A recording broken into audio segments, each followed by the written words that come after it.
It's been a very, very hard life for me, for us as a community, for having no toilets, having no electricity, and living in that tin house. It's very sad. In the time that I've been working in the informal housing areas, I would say the change has been quite dramatic in that the informality of it has become a lot more informal. So sometimes informal housing areas kind of started around a formal structure of sorts and sprouted out, becoming informal. Informality has become more so the illegal electrical connections, the lack of water, the lack of infrastructure, roads, houses actually being built on existing infrastructure, so the roads are no longer there, the roads have become degraded. Working in a community now is a lot more difficult than it used to be. From 2008 onwards, there's been a subtle shift on the ground, a very visible shift. You could see the density change over time, and during the work that I've been doing in communities, we always plot 2008 as the change date. And that also relates to changes in Zimbabwe at that very same time. A range of different things, and of course also the global economic meltdown, which caused people to get on the move. And they came to Cape Town, and of course, I suppose, other parts of South Africa.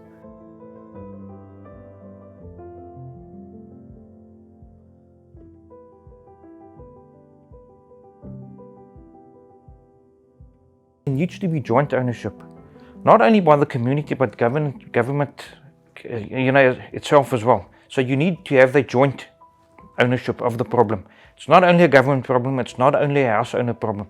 Taking ownership of the risks and the fires within informal housing areas is a challenge because human nature is it's not my problem, and it's not my problem because it's never going to happen to me. It looks like more is done from without in terms of solving fire safety than within, primarily because people are in survival mode. They are doing the best they can to put food under the table, to care for their kids, to sort out all the other problems. Fire safety is often far removed. Unless there's been a recent fire, there are other priorities that are higher up in my list of important things to do today.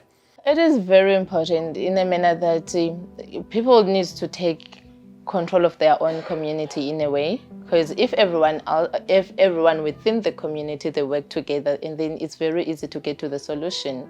I think communities need to start taking more ownership of the fact that they are the first responders and they can do something about their own fire risk. And there are some things that can be done, but they have to be done collectively. And I think the problem is that people need to learn to work collectively. It's not that they don't understand the fire risk or what to do, but they need help to work collectively. And that's where the issue of grassroots leadership is so important. Communities are complex. You know, even in any community, anywhere, there's politics and challenges, and those are even more amplified in informal settlement. You've got various political groupings and various demographic groupings, and often there isn't a single response. And so it's very difficult and very time-consuming to work with them, but it's the only way forward.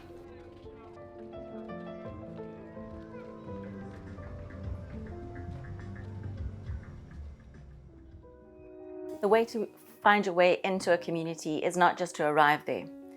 That would be most inappropriate. One needs to find the community leader or the leadership group or someone who speaks on behalf of the community, meet with them and allow them to walk you through their community and introduce you to the layout, show you the issues that prevail in those communities. I'm a risk scholar, so I'm always looking at different risks. And being introduced to other members of the community and be seen to be walking around with those leaders from the community so that other people from the community immediately are aware that something's happening. So you need to create that opening point. You've got to open the door just a little bit. Of course, community processes take time, they're very slow, but engagement is engagement. So you need to engage, you need to build trust, you need to build relationships.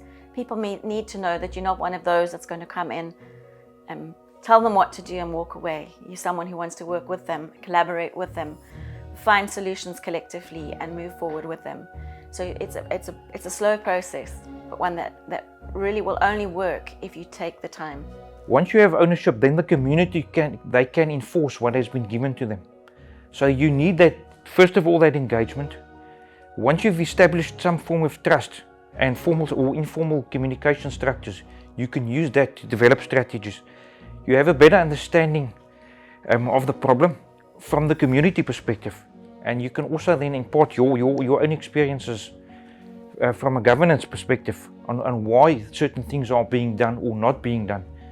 So it's community engagement, but ultimately it's communication, and it's not communication as we would like to think of in a formal environment. You know, it has to be adapted to accommodate the specific needs of the community.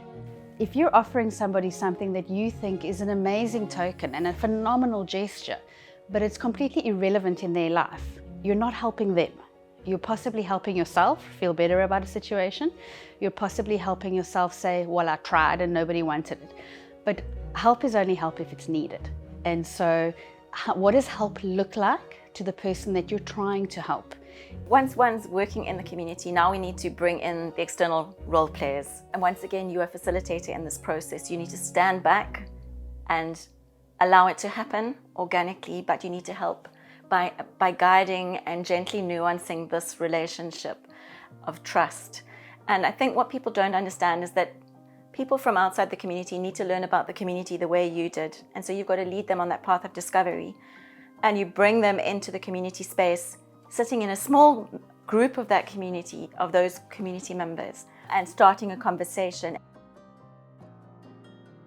Partnering and creating long-term solutions often comes from saying what a community needs and how do we start meeting them, working together with them, so it's giving them what they need when they need it.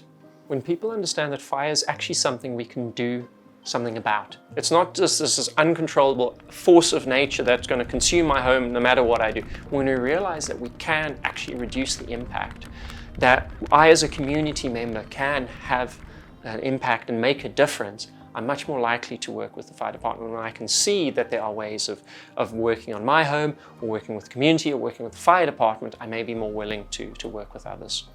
Working together makes things easy.